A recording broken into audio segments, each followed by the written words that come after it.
Ingay! Put your hands up! Put your hands up! Put your hands up! Put your hands up! Abs reveal! Abs reveal agad! Abs reveal agad! Nakakaloka yung mga abs Go, Royce. reveal, oh. Walang takas talaga dito eh. No? Walang takas dito. Okay, ready? Ano, One, ano, two, ano, three. Abs reveal! Abs. Game, game, game. Game.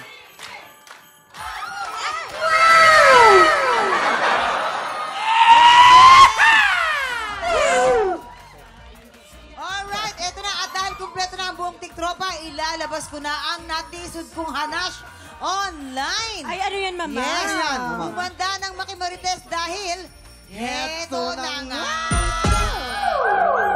Sabi ni Mr. Right, yung girlfriend ko for 6 years, panay parinig ng sing-sing na lang daw ang kulang.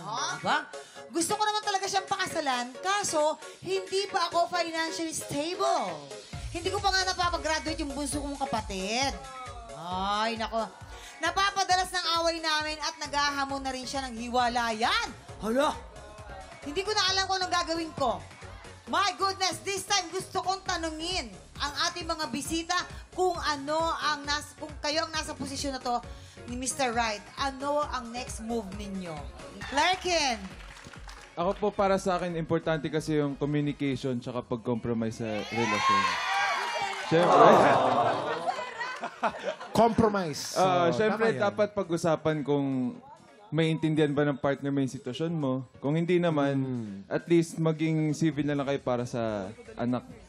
Anak, Wala pa silang anak. Wala pa silang anak. Hindi pa ka sila kasal? And of course, si Royce. Si Royce. Ang sa akin naman kasi, kung talagang mahal ka ng tao, ng kapartner mo, susuportahan ka nun sa anumang desisyon mo sa buhay. So, kung talagang nagtatanong na siya, di pwede bigyan mo muna ng promise ring or kahit engage muna kayo kasi hindi naman agad kasalan eh. Para lang masabi mo na, okay, aking ka na. May assurance lang. Ako may advice ako para kay Mr. Right eh. Ano? You will never be financially stable until you decide. Ganun yun eh. Di ba? Bago tayo magpakasal, baka hindi tayo financially stable. Pero nung decide tayo magpakasal, magiging financially stable ka dahil kakayod ka ng mas matindi. Siyempre. Mamomotivate ka. Oo, ganun yan. Ayun naman pala, Rabia. Ako naman, mamang, naniniwala ako na yung kasal, hindi siya mainit na kanin na pwede mong isubo at iluwa. So, kailangan siyang pinag-iisipan. At kung hindi pa ready yung both parties, bakit mo ipipilit? Pero yung importante bilang isang babae is mabigyan ka ng assurance Tama. na doon tayo papunta. Yes! Mga Tama. tiktropang bahay. Nako, tulungan natin si Mr. Right. I-comment ang inyong mga opinion or advice sa question po namin na ipopost sa Facebook. Ito na naman ang susunod nating tanong sa ating mga bisita. Handa na ba kayong lumaban para sa ampang blessings ng mga Studio Tiktropa? At dahil dyan, maglaro na tayo ng Hale! Hale! Ito na! Sina Niggy at Dave ang lalaban para sa Team Pink at sina Royce and Larky naman para sa Team Green. Tingnan natin kung sino ang kanilang mas magaling dito sa larong ito sa Salo Together. Please, let's go! This. Nakapwesto sa balance beam ang magkalabang players habang bitbit ang salo-salo basket. Magaling sa pagsalo at malakas sa pagbato. Yan ang skills na kailangan sa salo-salo together. Ang magbabato ng bola ay ang kanyang teammate habang nakatalikod. Ang team naman na pinakamaraming nasalong bola after the time limit ang siyang panalo. Team Green and Team Pink, guys, you have a 1 minute and 30 seconds. TikTok clock. Happy time now! Let's go! Ito na. Kinakapas. Pasok na, dalawa.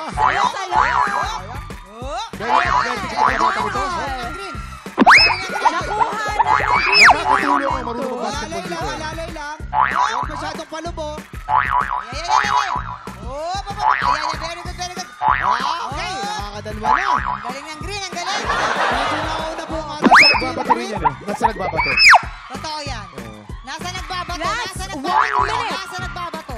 Pag magaling ka kasi magbato, kaunti lamang ang movement. Siya nagbabato. Natamaan na sa ulo si Larkin. Kaunting ingat lamang pag nahulog kayo, mauubos lahat ang mga naipon ninyo. Umahabol po ang Green Pink. Ayan! Okay. Magaling. Nako, umahabol ang pin! Umahabol ang pin! Umahabol ang pin! Last 20 seconds. 20! Up! Ang ganda ng game! Magaling. Pareho magaling. Kailangan na bilangin natin to dahil napaka-close po ng laban. Kanina medyo nahihili ang team. Medyo banda. Medyo 7, 6, 5, 4, 3, 2, 1. Okay, mga tiktropa. Very close po ang laban natin ngayon. Kailangan natin bilangin kung ilan ang bola. 1, 2, 3, 4, 5, 6, 7, 8, 9, 10, 11, 12, 13, 14, 15 para sa Ayan team. naman po sa green. 1, 2, 3, 4, 5, 6, 7. 8, 9, 10, 11, 12, 13, 14. Okay! Okay, congratulations sa ating studio tiktropa because we have a tie! Pero may second round pa tayo mamaya, so hindi natin malalaman kung sino talaga mananalo dito sa show na to, sa araw na to. Yan. Yes, mamaya rin makakasama natin si Zephanie at si Princess Aliyah para makikanta at makihula sa pinakabagong musical guessing game ng TikTok Lock, ang Sing Spector. Kaya naman dyan lang kayo, mga tiktropa, magbabalik pa ang TikTok!